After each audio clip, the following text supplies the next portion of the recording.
I love you. I love you, man. And I'm grateful for all of you for being here. And when I'm able to, when my daughter's sleeping upstairs, then I can respond to comments like Hobo Joe. Hobo Joe, that's a great name.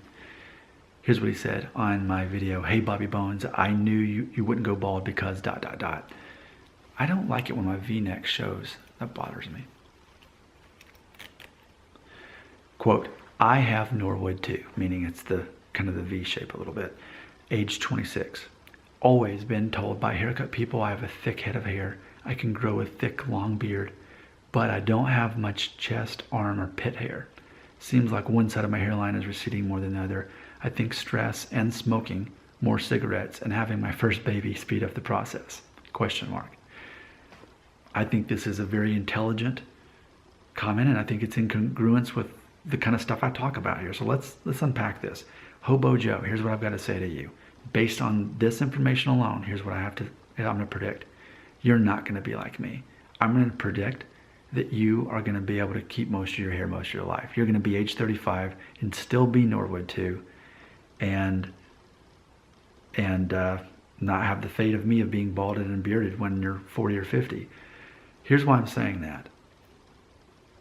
The beard thing's one thing, but the fact that you don't have much chest or arm hair or pit hair, and you're still Norwood too, I think that alone could be enough to propel you through and be okay. Now, sure, smoking cigarettes isn't going to help, and having the stress of a kid, and of course I have two, so believe me when I say that when I'm shooting these videos, most of which only I can do this when she's asleep.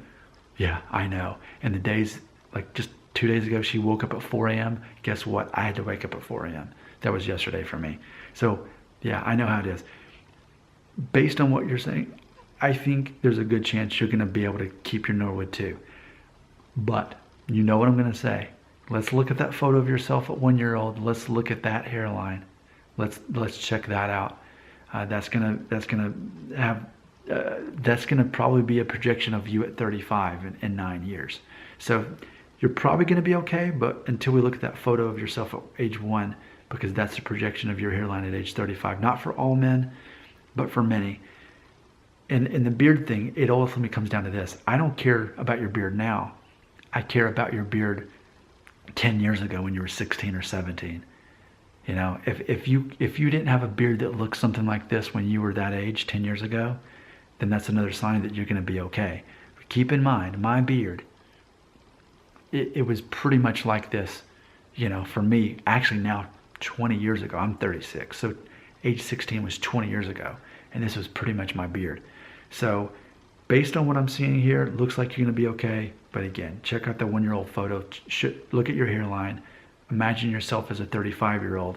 And if your hairline appears to be a tight Norwood 1 or 2 still, then you're probably going to be okay. Because remember, if you make it to Norwood 2 by age 35, you're probably going to be able to keep most of your hair based on everything I've studied and researched. I'm Nick Shell, and I am not a professional, but people listen to me anyway, so I might as well keep theorizing and trying to come up with stuff that professionals won't come up with, because professionals want to sell you something. I don't. I make money from the ads that show before these videos. That's how I'm making my money. I don't need to sell you a hair transplant or Propecia or tag 2 pigment or whatever it is. That's why I'm a rebel. I am the Johnny Cash of hair loss.